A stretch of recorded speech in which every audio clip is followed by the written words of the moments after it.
Hello and welcome to a brand new Arseblog Arsecast right here on arseblog.com. How are you? I hope you're well. Thank you very much indeed, as always, for being with us. It's got cold here in Dublin this week. Don't like it. Don't like winter. Don't see the point of it.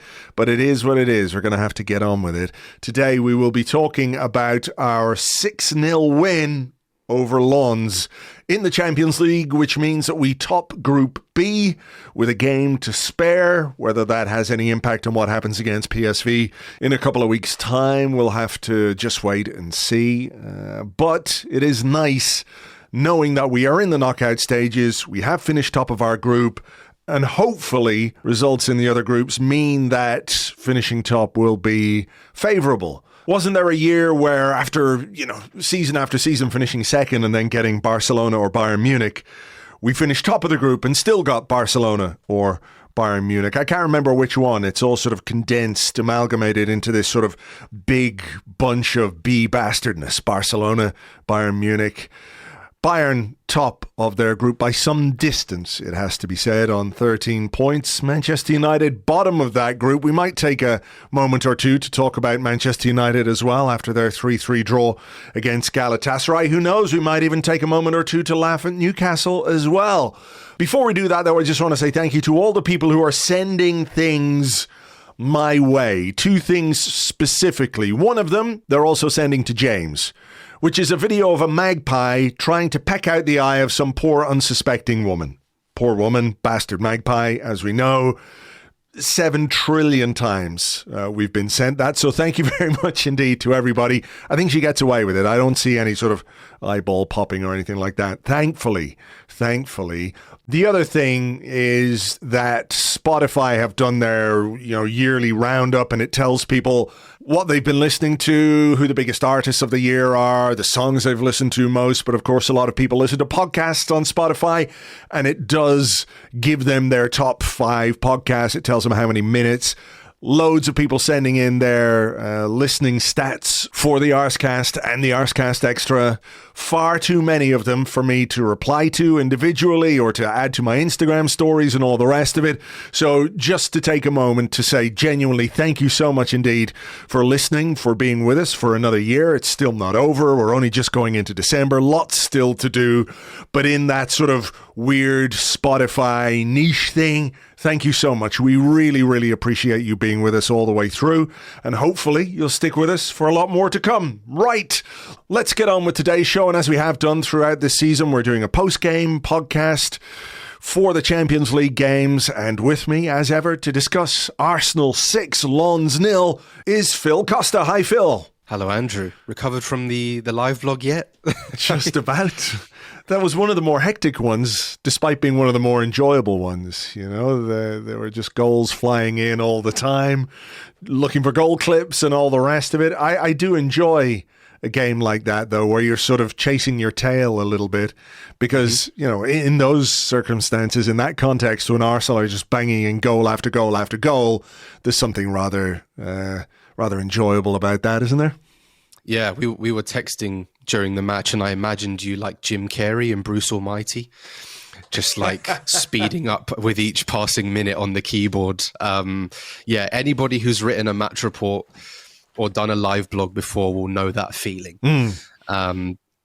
But yeah, you can't really complain when we score 4 goals in 27 minutes. No, so you can't. I'm just glad you were on the match report, because there have been some games where, I'm doing both live blog and match report at the same time, trying to get all the clips and the links and all the rest of it. That would have been I think my head and hands would have exploded last night. So I'm glad you were there for that.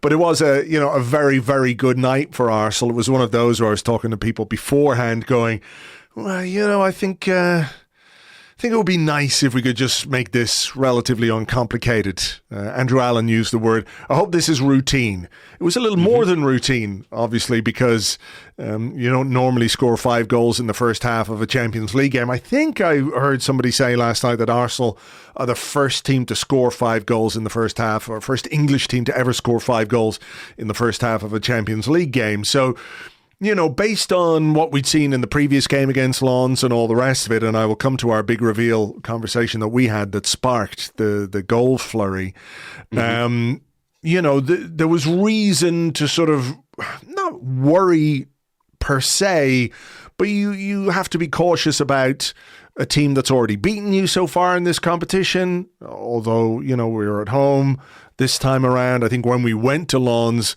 the context was it was a bit like that Brentford game on the Friday night. That crowd was really up for it, and they really used that energy to a great way to come away with the win there. Mikel Arteta did make a couple of changes from the team that beat Brentford. Surprisingly, David Raya came back in, and Kai Havertz got the nod in midfield with Gabriel Jesus starting up front. So it was a strong team. Nothing too much to say about the lineup. I suppose, where we need to start perhaps is going back to what the manager was talking about pre-game, game state, about scoring early and how that changes the complexion of a game. And we saw that in this particular fixture, a goal after 13 minutes. Yeah, just to echo kind of what you said, I think to their credit, again, Lens have probably been the best team we faced in this group, and they'd beaten us at their place, and they'd set up again quite well tactically, I thought, early on. But like you said, the early goal just completely changed the game, and they couldn't recover. We didn't give them an opportunity to recover, and they had some nice moments at times with El Yawahi breaking through, and I think Facundo Medina hit the post as well. But ultimately, this was a breeze. And can we just play the Champions League music before every game? It's like, who cares if it's Wolves on Saturday? Get it on those loudspeakers. And I find it quite amusing that once again, it's Europe that provides some respite from the deep block, double down style of our opponents in the league, where we have to just fight for any and every advantage. Where I think in Europe, maybe it's been a bit different this season, where we've maybe had some space and some green grass for our players to run into and express themselves a bit. And, with Declan Rice as the 6, we kind of had total control of that middle area, which then allowed our front 5 to do what they do best, which is attack. And I think it's a really pertinent point that for once we were able to start those front 5 for the first time this season. Does what happened last night, though, if you're another Premier League manager watching this, does that not make you even more determined not to give Arsenal any space? Like, if for example, if you're Gary O'Neill this weekend, you're coming to the Emirates, Arsenal are in good form, they've just hit 6 pass lawns, they, top of the table, the deep block can be difficult, not just for Arsenal, but for any team. And he'll have been maybe watching that game, sitting at home, reading his letter from Howard Webb, which is sorry, we're so sorry, Gary. But, looking at that and saying, this is what happens if you give Arsenal space, if you give them that green grass to run into. I'm not complaining, obviously, about the fact that we won 6-0, but I do wonder if other Premier League managers are going to watch that game and double down on the tactics that have been deployed against Arsenal for most of this season.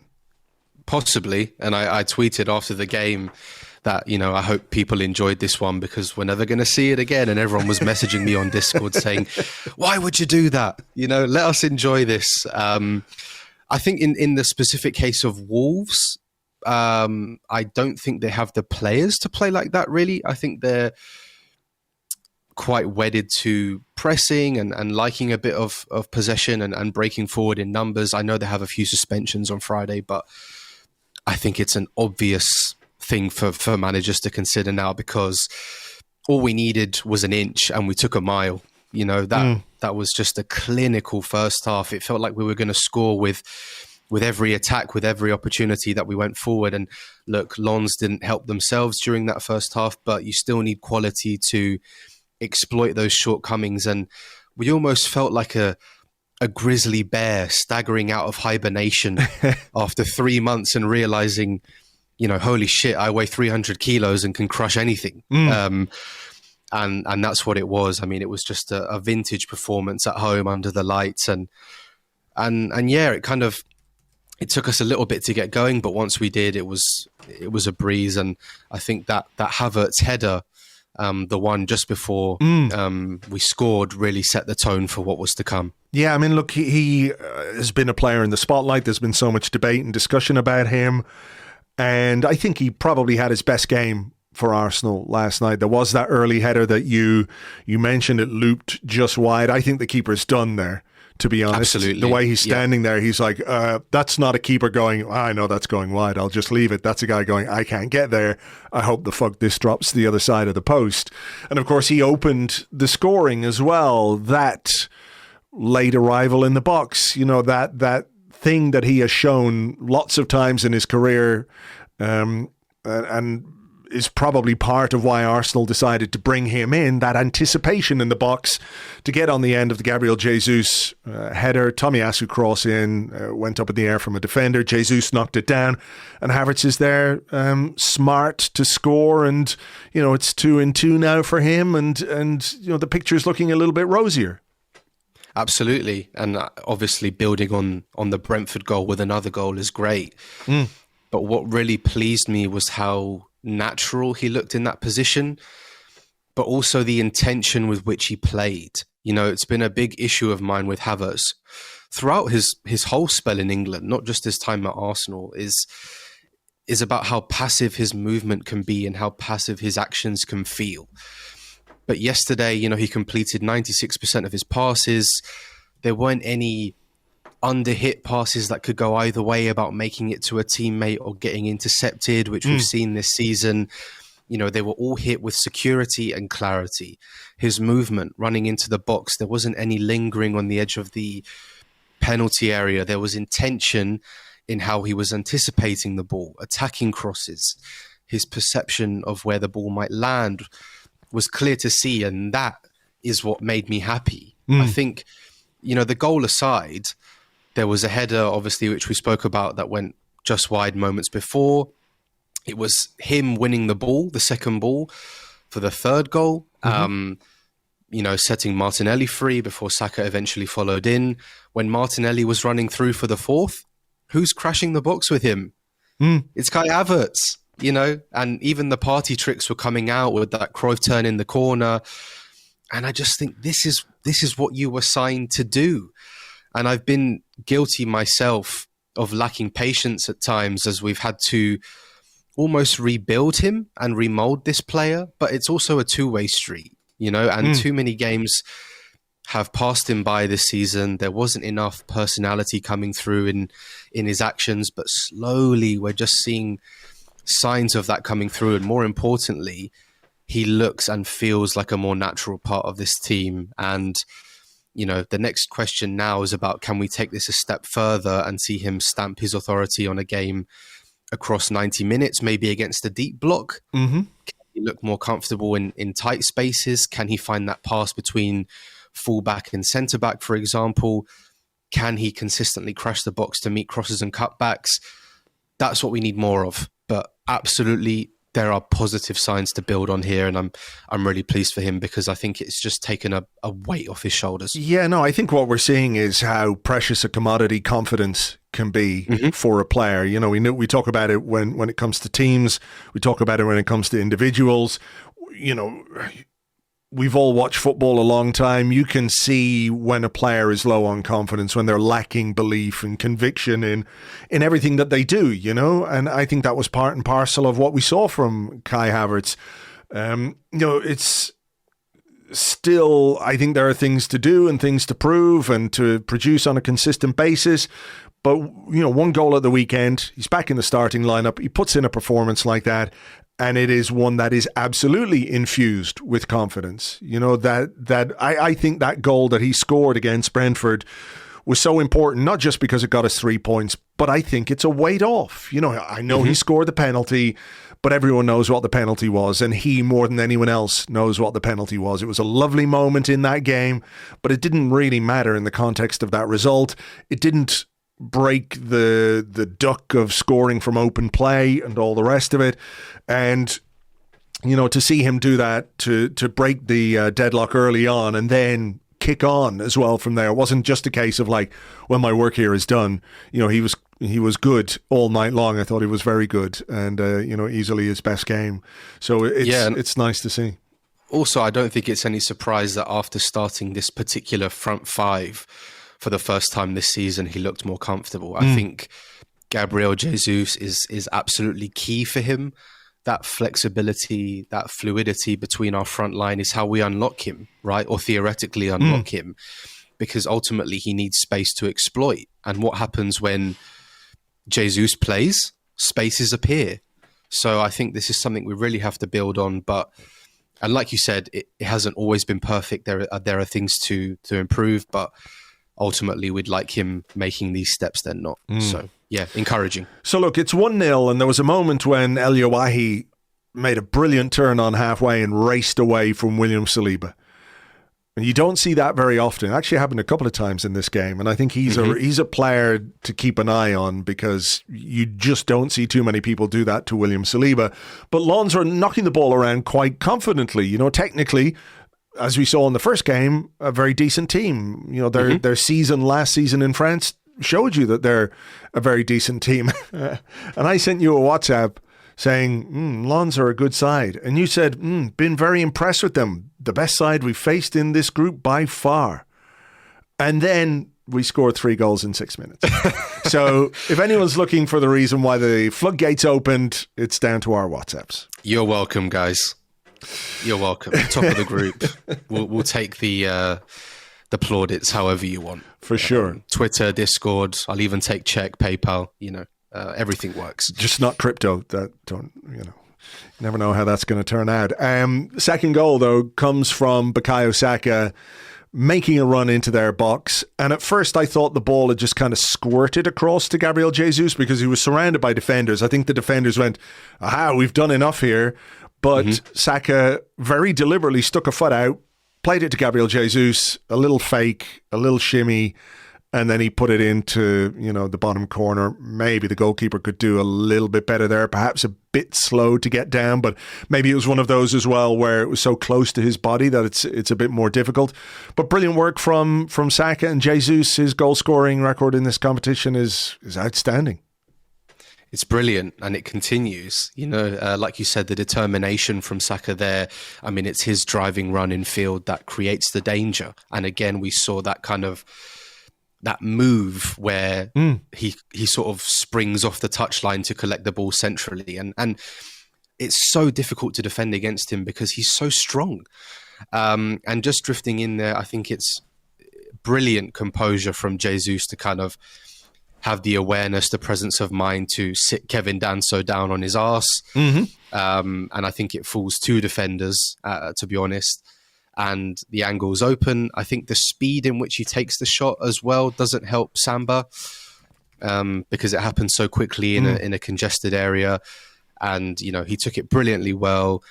I just think he loves these nights, these occasions, and especially after a week where some quotes were maybe taken out of context.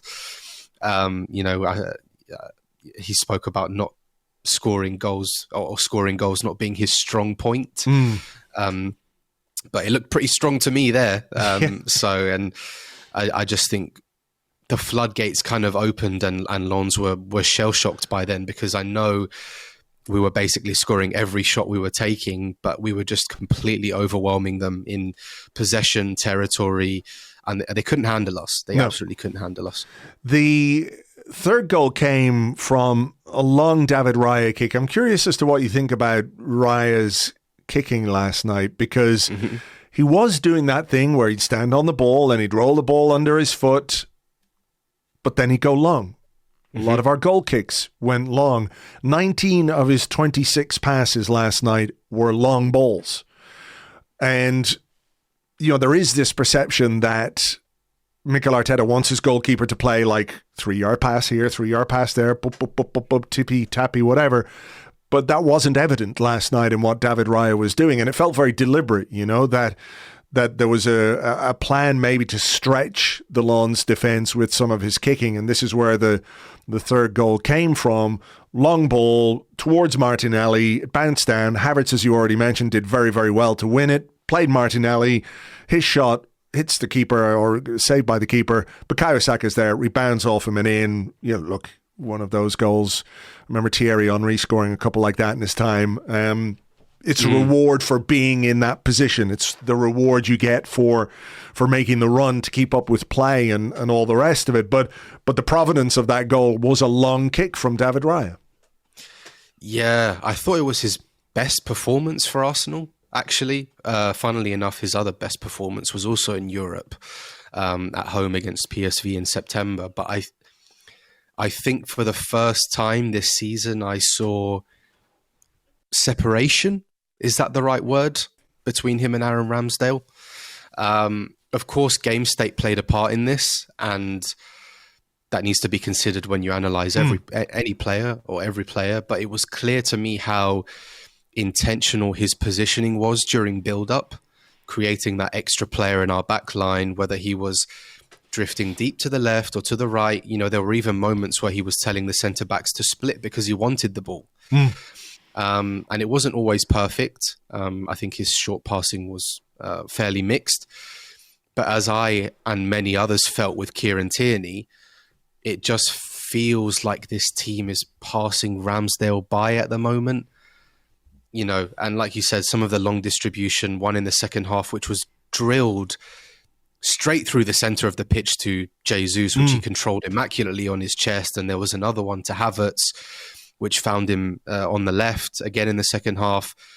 I just thought it was worth mentioning because for me, this was the first time I noticed separation and a real difference between the two. And for me, you know, it's becoming increasingly clear that David Raya is Arsenal's number one goalkeeper. But for me, that was a real statement performance from him despite the game state. Let's talk Bukayo Saka then. You know, yesterday was the 5th anniversary of his Arsenal debut, which also came in Europe. He's played 5 games in the Champions League. He's got 4 assists and 3 goals. So, you know, more than any other player. I am more direct goal contributions than any other player. Wow. I mean, I kind of am at a loss for what to say about Saka and what he produces and how he makes it seem so effortless. The goal, of course, was effortless. He just sort of ran and knocked off him and went in, but they all count. But as we talked about, the assist for Jesus was very deliberate as well. The ability to produce at this level, at Champions League level, albeit against teams like PSV, like Sevilla, like Lens, etc., you know, but these are what the group stages are about. These are where the biggest players have, you know, I won't say padded their stats, but, you know, this is how you judge yourself. Can you do it at what is perceived to be the top level of football? And the numbers he's producing are just absolutely off the charts. It's amazing. And I'm glad you decided to mention him, to highlight him, because I think he deserves some flowers, because I think he's been suffering from Declan Rice-itis in a sense of how we just expect him to contribute and how he continues to normalize what should not be considered normal. You know, and I'm not sure what Masadio Haidara was told by Franck Hayes before the game, but I'd advise him to pursue a career in the octagon instead of at left back, because he couldn't get close to Saka all half. And the only way he could stop him was to kick him. I mean, there were 3 or 4 times and they were big hits.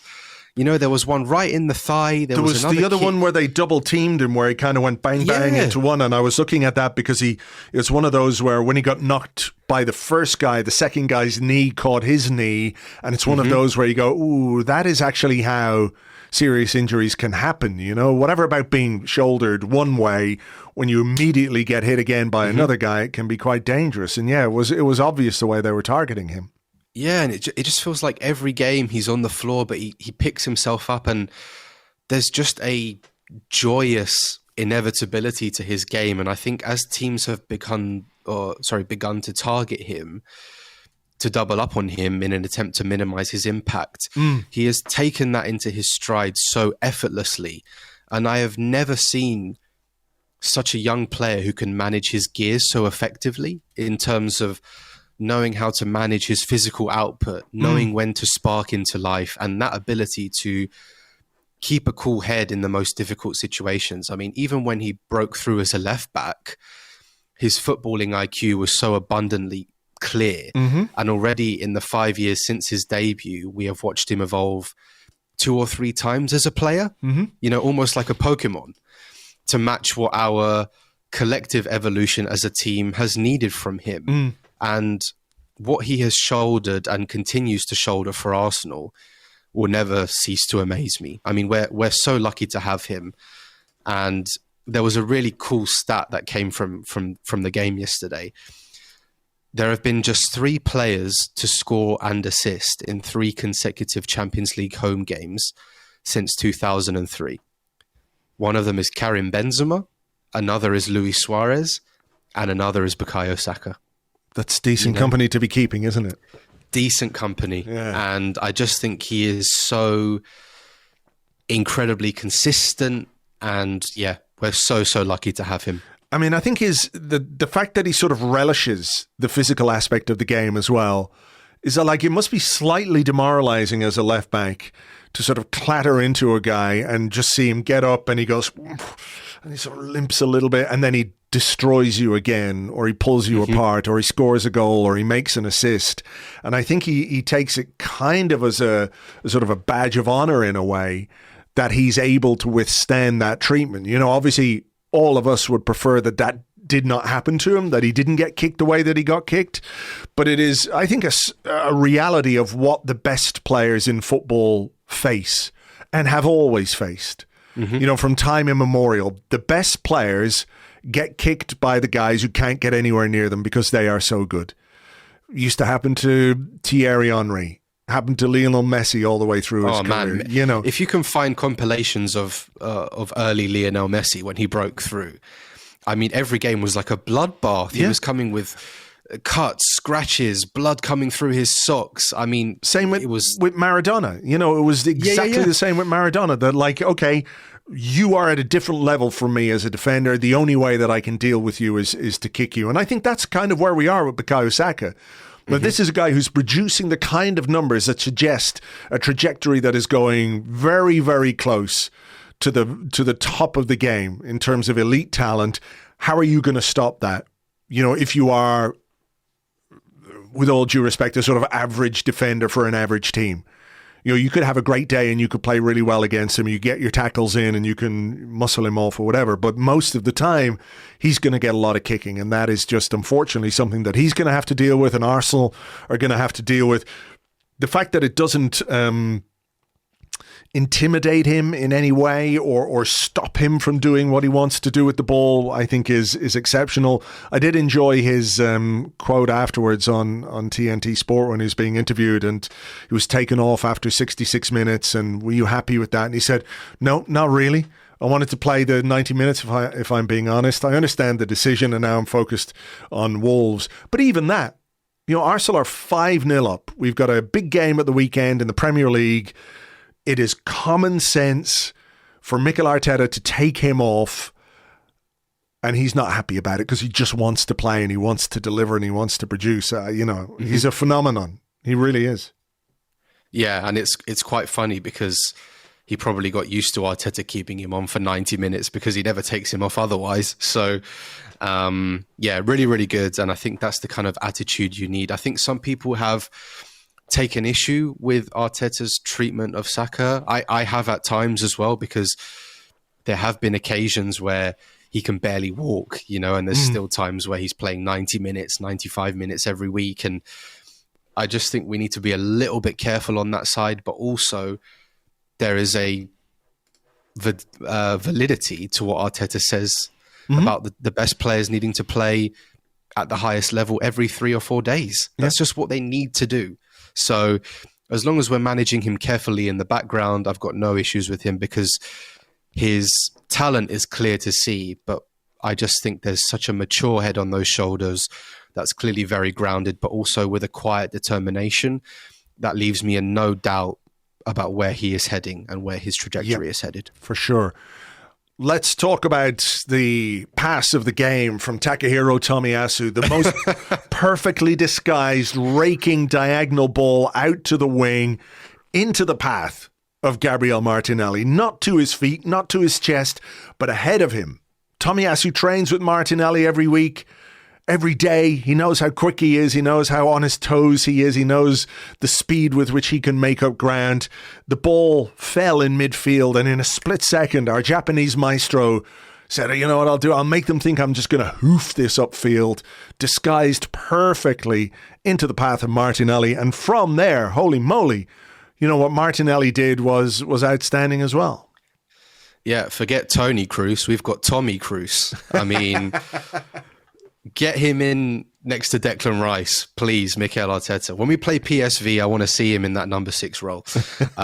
Brilliant. I mean, it was just so funny because I looked down for a second to write something in the match report, and then I just see Tomiyasu cannon this ball out to the left side.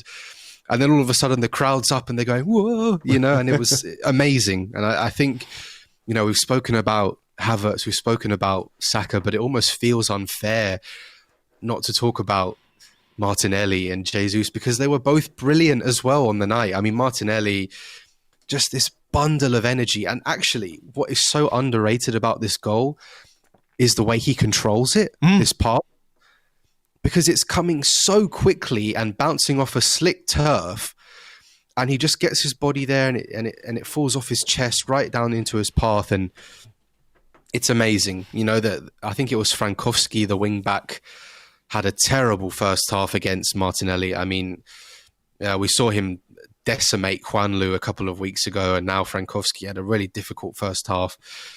Just the way he can manipulate the ball, there's nothing fancy about it.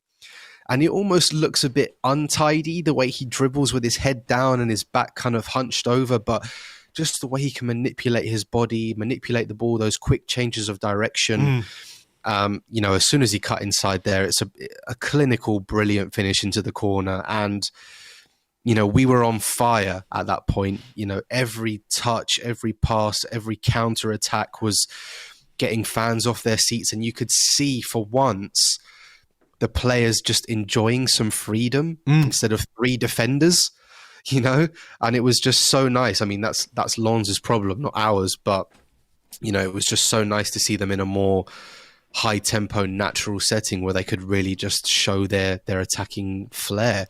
Brilliant, really brilliant goal. And I think he deserved a goal on the night because he was electric again. For sure. He could have had an assist for Gabriel Jesus as well towards the end of the first half, where I think he took a shot into the side netting and probably should have squared it. You could hear Jesus scream, Gabby, at him on the microphone. Like, you mentioned Jesus, though. You mentioned Martinelli. You mentioned how good they were. And look, you know, very slightly tongue-in-cheek comments about Tomiyasu and that pass for the 4th goal. But you know, I think in general, he had a brilliant game. Tomiyasu was outstanding. He really was. And when you look at the 5th goal, bear in mind now, this is in the 2nd minute of 2 minutes or 3 minutes of injury time. I can't remember what they had in the first half. It was 2 minutes. Yeah.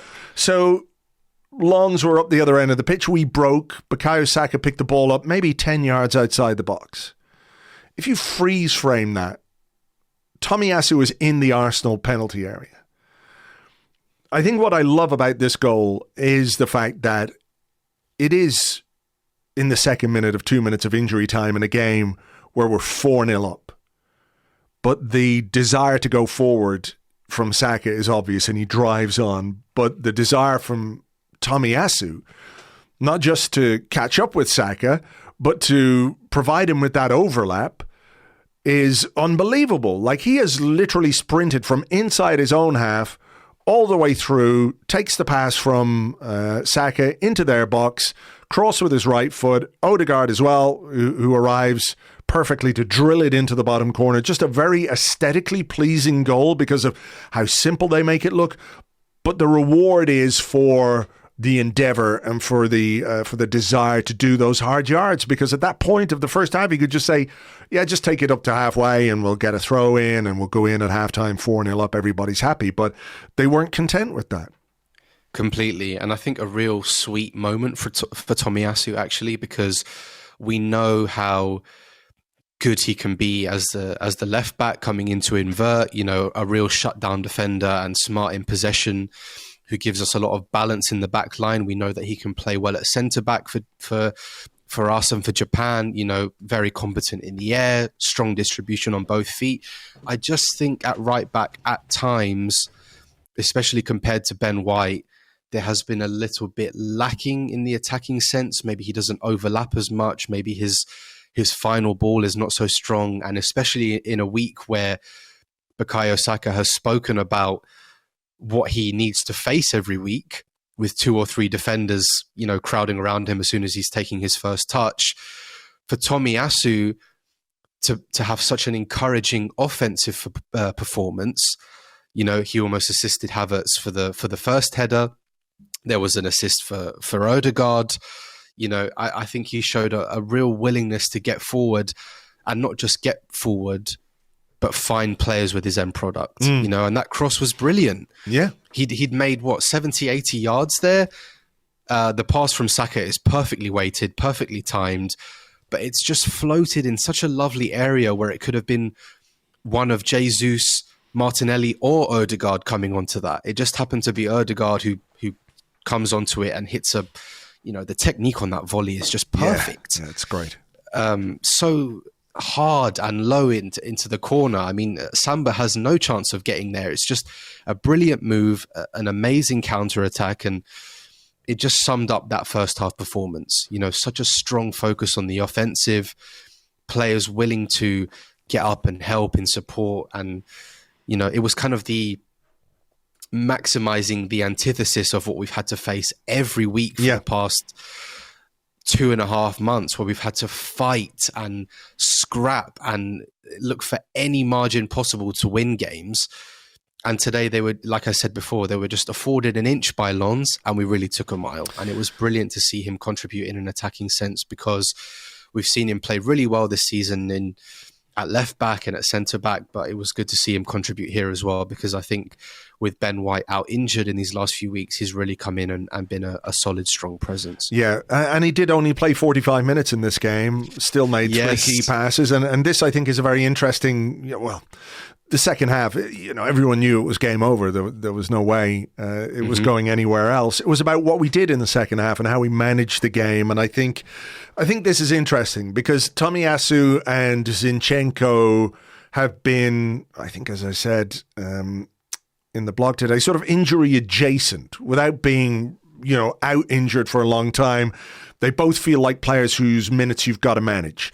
So I thought the subs were interesting in that regard. He brings on Ben White. Ben White's been out for a few weeks. Give him some minutes. Useful. Jakub Kiwior, a player who needs minutes, right? And this is an opportunity to give him minutes.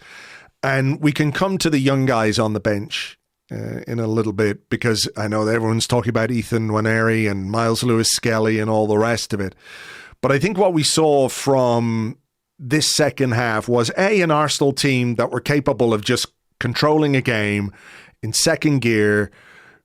Lons really didn't offer very much at all. We just, as I said, controlled it. We've talked about control in this Arsenal team a lot. But the substitutions that the manager made, like, for all the romanticism of bringing on a 16-year-old and a 17-year-old because you're 5-0 up, right? I get that completely, 100%.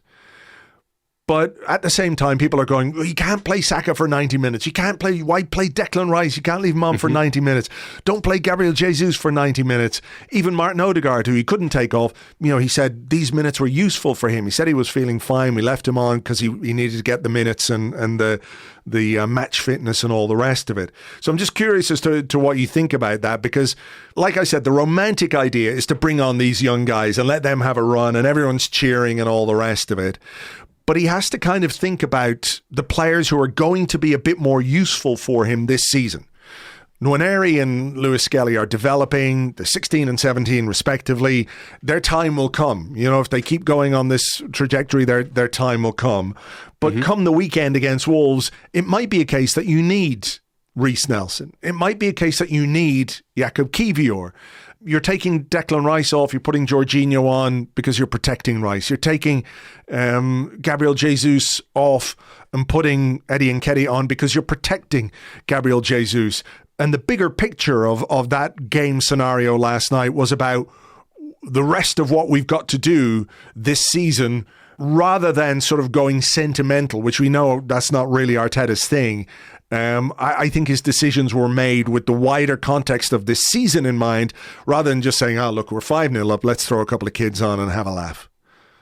Yeah, and maybe not even the bigger picture for the rest of the season. I think the next month is hugely taxing physically and mentally, you know, for any squad in English football. The Christmas period is notoriously hectic and busy, you know, and ultimately these guys need minutes. Obviously, at home, you're 5-0 up. You would love to see Miles Lewis-Skelly come on and get a couple of no-touch turns in, and you know, Nwaneri, can he get close to goal and maybe fire off a shot or have a nice moment of skill? I think it's worth noting as well that these two have just come back from Indonesia, playing in ridiculous temperatures and humidity for England at the Under-17 World Cup, where they eventually lost to Uzbekistan, by the way. But, you know, we shouldn't underestimate that. It's a long trip. They will be jet lagged. They were playing in difficult conditions. I think the overall experience of having them around the first team and even on the bench for this match day is just hugely valuable anyway. And people need to just take a step back and remember how young these guys are for a second, you know? Yeah. So their time will come. Like you said, if they're good enough and if they're on the right track, they will get moments. I mean, so I'm not worried about that at all. Potentially, it could happen in the next round or the next game. Because, absolutely. You know, we're going to PSV. We've won the group. That PSV game comes before. I think we play Brighton at home. We play PSV on the Tuesday. We play Brighton at home on the Saturday. Mm-hmm. So, look, I don't think Mikel Arteta is going to pick like a weak team. He's going to pick a team to try and win that game because that's what he wants to do. You know, he wants that winning culture. It does give him scope to make a few changes, and it does give him scope, let's say, if the scoreline is favourable in the last 20 minutes of that game, to say, here you go, lads, you know, this is what we think of you, have a little run out here, and that opportunity may still be there for them. But I agree with you. I mean, I think even just being with the squad last night, experiencing Champions League match day and everything else that goes with it will be something that stands them in good stead. Yeah, and also it's great for them to be able to see a pathway. You know, we spoke about them being Hale Enders, you know, Lewis-Skelly and Nwaneri, but who played yesterday? Bukayo Saka. He's from Hale End. Mm-hmm. Reece Nelson came off the bench. Eddie Nketiah came off the bench. So it's also good for them to see what is on offer or what could be there for them in a few years' time, you know? And I think after the most recent international break, it was 10 games in 36 days that we would need to play. I mean, we need Kiwior. We need Nelson sharp and ready to come on and contribute if needed. We need Jorginho to come on and contribute if needed. And there were even people like Trossard who didn't come off the bench yesterday. You know, it's just sensible squad management. And I know you put it perfectly. The romantic idea would have been to see these guys come on, and I would have loved it too. But ultimately, I'm willing to be a bit patient, to understand their situation, and just say, look, their time will come. There was a much bigger need to manage the squad, and also Tomiyasu. We spoke about him steaming forward in the 47th minute. Just manage those hamstrings a bit, you know. Zinchenko, we know a calf is never far away from twanging. Just get him off the pitch, you know. So it was the perfect chance to do it. He did it, and you know, no issue with what happened yesterday. No, Jorginho got the 6th from the penalty spot, a handball. I thought he clattered Martinelli in the jaw. Yeah. Actually, I was wondering, like, is the penalty for the hit, but they decided it was for handball. What did you make of the little bit before with Odegaard? Did you think Odegaard wanted to take it, or was it like a little move to take some pressure off? I mean, there wasn't really any pressure in that moment. No, I think he's like missed 4 penalties in a row or something, Jorginho. Is it? He's missed for Italy. For Italy, yeah. So I think maybe he just wanted to regain some confidence from the penalty spot, perhaps.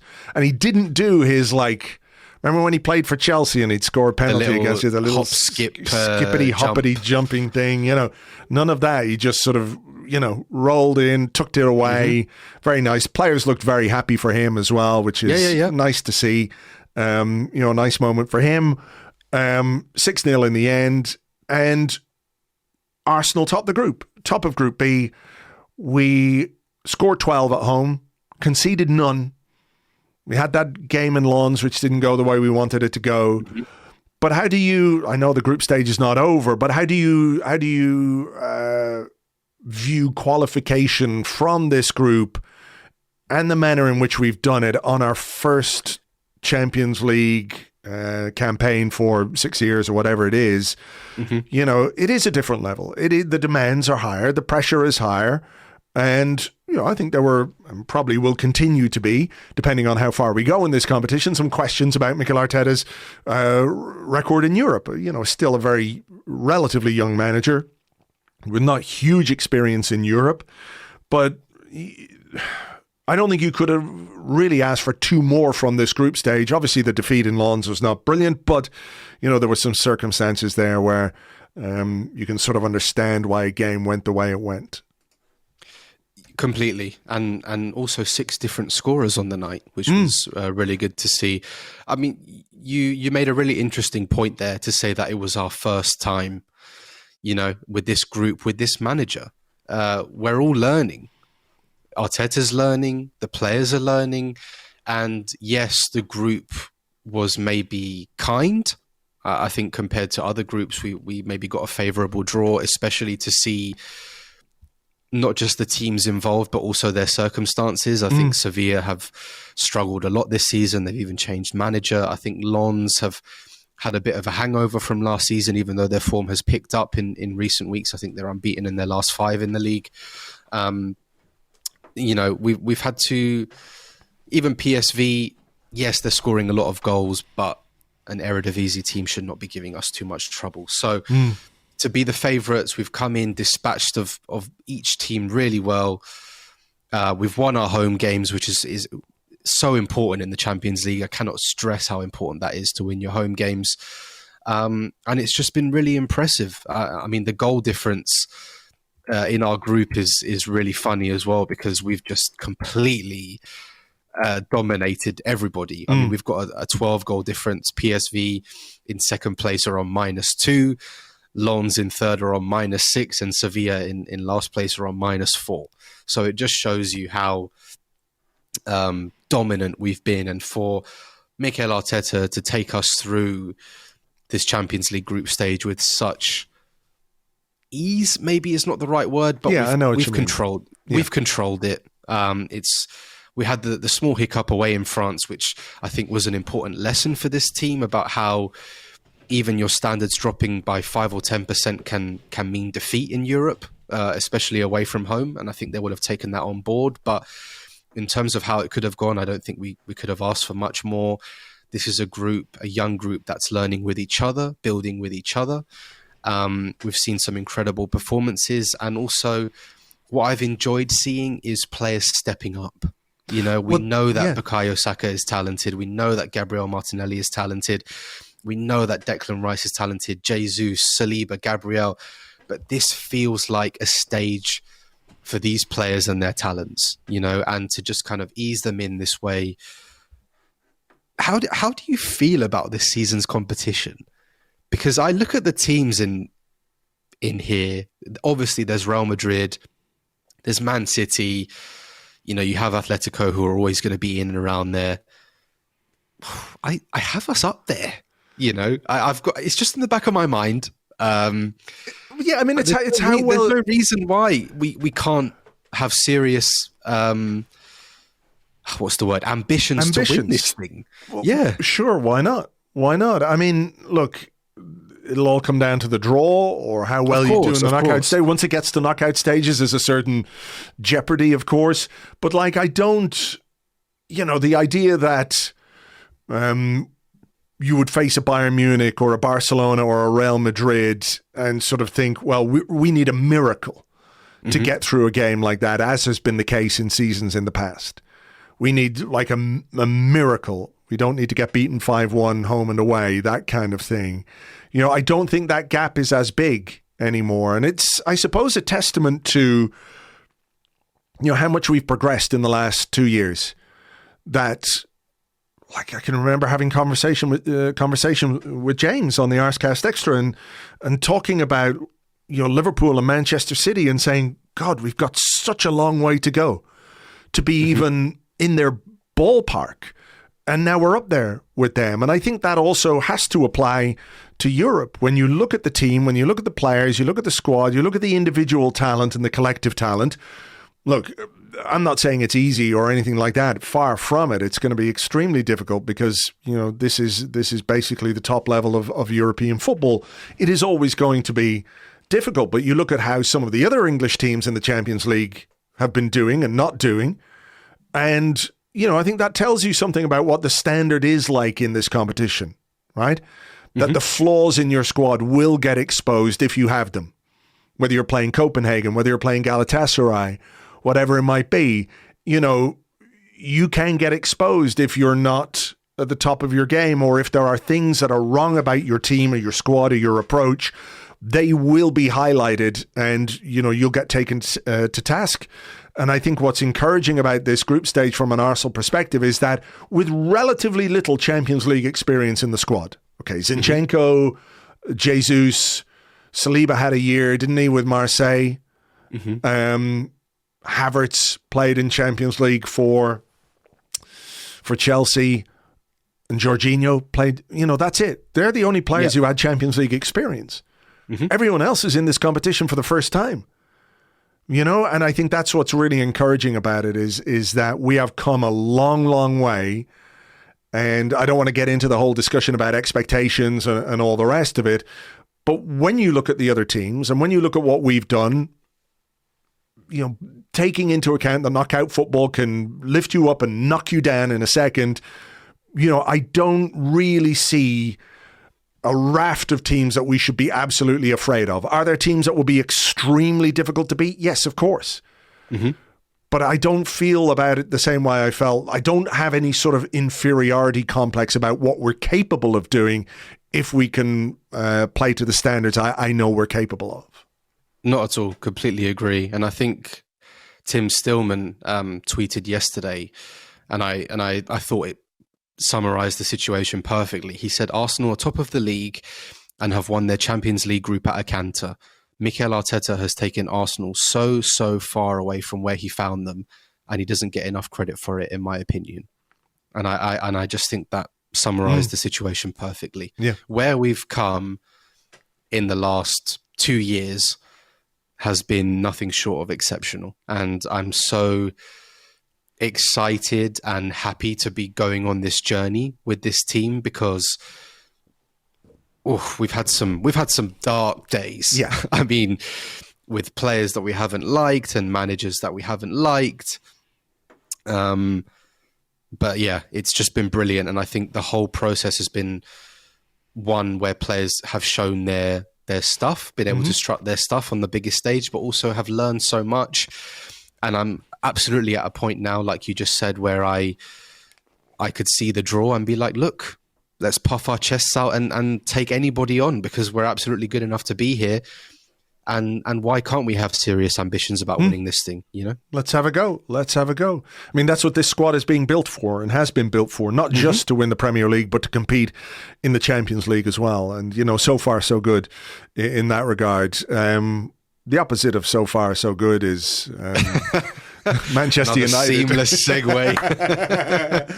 I mean, that was extremely funny last night. United scored 2 unbelievable goals to go 2-0 up against Galatasaray, but their self-destruct ability, their goalkeeper, I really, really enjoyed Bruno Fernandes talking about taking responsibility for, the positions that they get themselves in games while giving away 2 of the most stupid free kicks you'll ever see, from which Galatasaray scored. I mean, I think he's probably right to expect his goalkeeper to do better on at least one of those, but 3-1 up and they draw 3-3, and they're in real danger of, finishing bottom of that group. I mean, at this point, I just think it's some kind of performance art. It's just so funny who, Manchester United, despite their surprisingly good league form, are just the gift that keep on giving in Europe. I mean, they've conceded 14 goals in the Champions League this season, the most they've ever conceded in a single group stage. And there's still one more game to play. I mean, even in all competitions, that's 33 goals conceded now this season, the most in their opening 20 matches of any season since 1963. Wow. What about the equalizer for Galatasaray? Holy shit, that's a goal. Brilliant goal, isn't it? The first touch, first touch on that is unbelievable. It's a brilliant strike. And I saw people having a go at Onana for that one, being at his near post. No chance. No. The 2 free kicks, yes. I mean, it's like he's allergic to the ball. He finds himself in such weird body positions where his weight is not in the right place, and he's so slow to react. I mean, this is like the 3rd time that the ball has squirmed underneath him this Champions League campaign. It's like, what are you doing?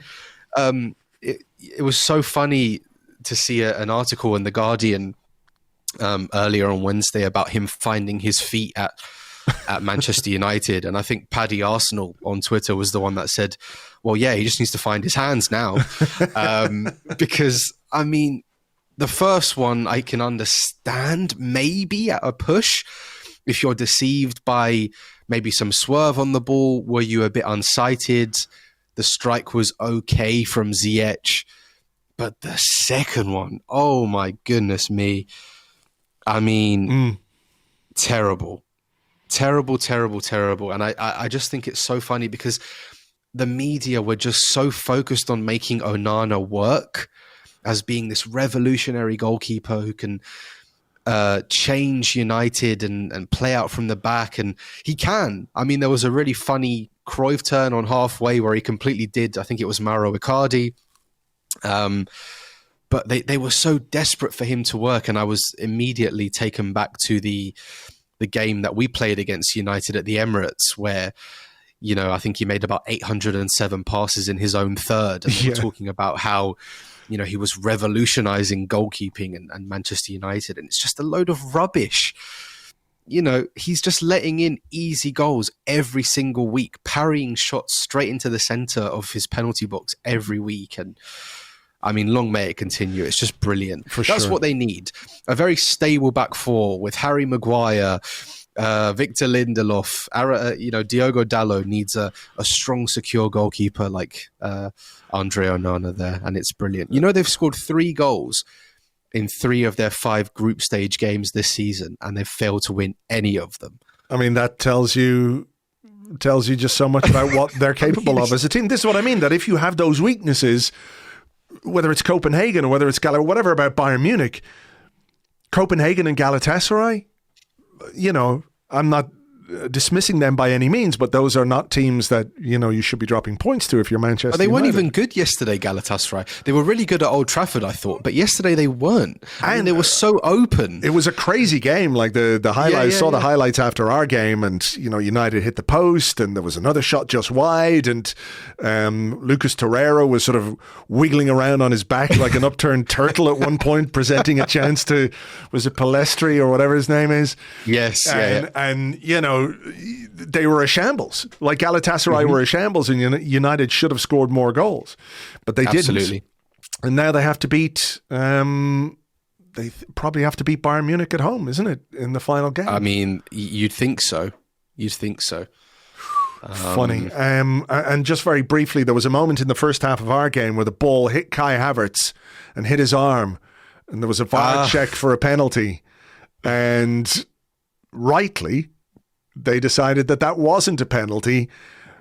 But from across the Irish Sea, I could hear this strange wailing noise. It came in through the window, and I think it was all of Newcastle complaining that such a thing had happened to them in their game against PSG, and I thought, tough shit, you fuckers.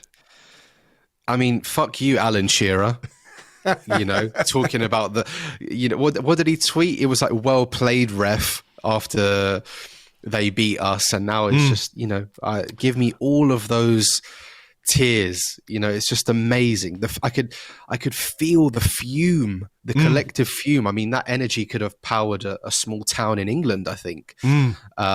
It was just amazing. But to be honest, the penalty was ridiculous and really unfortunate for Tino Livramento, who was excellent on the night, but also PSG completely steamrolled them in that second half, and eventually pressure like that will tell. They missed so many chances. I mean, Bradley Barcola, who's a really exciting young player by all accounts, he missed 3 or 4 golden opportunities. Dembele missed 2 or 3. Mbappe smashed one at Nick Pope and then fired another one wide. I mean, it was ridiculous. The second half was just ridiculous. So I've got no sympathy for those freaks, because they were the ones giving it all the, but I didn't see it, and the referee, blah, blah, blah. It's like, well, yeah, enjoy it now, because it's just incredible. I mean, 31 shots in total in that game. PSG had 17 of those shots came in the second half as well. Well, there you go. And that group is shaping up to be incredibly tasty on the last game, because Dortmund have already qualified, I think. They can't be caught, so they're qualified already. But now between PSG, Newcastle and Milan, any of them can still go through. So final games in that group are Dortmund versus PSG and Newcastle versus Milan at St. James's Park. So may there be another VAR controversy involving Newcastle in which they come out on the wrong side of it. We can but hope. But look, we better leave it there. As ever, Phil, pleasure to talk to you. Thank you very much. My pleasure. Thanks for having me. Thank you very much indeed to Phil. You can find him on Twitter. He is @_Phil Costa, @_Phil Costa. And of course, you can hear him on The 30, the podcast that we do over on Patreon, in which we take a look back at all the weekend's Premier League action, usually Mondays or Tuesdays. You can join us for that every week at patreon.com/Arseblog, which is where tomorrow we will be looking ahead to the Wolves game this weekend. A chance for 3 more points, but it's going to be tough, as every Premier League game is. We'll talk about that. We'll talk about Mikel Arteta's press conference and all the rest. Friday afternoon, join us for that over on Patreon. Myself and Lewis Ambrose will be there for that. And of course, we will have an Arsecast Extra for you this week, coming a little bit early. We'll have it for you on Sunday this week. So play Wolves on Saturday, and we will have the Arsecast Extra for you on Sunday. So please do join myself and James for that. In the meantime, have yourselves a great weekend, and we will catch you on the next one. Until then, cheers. Bye-bye.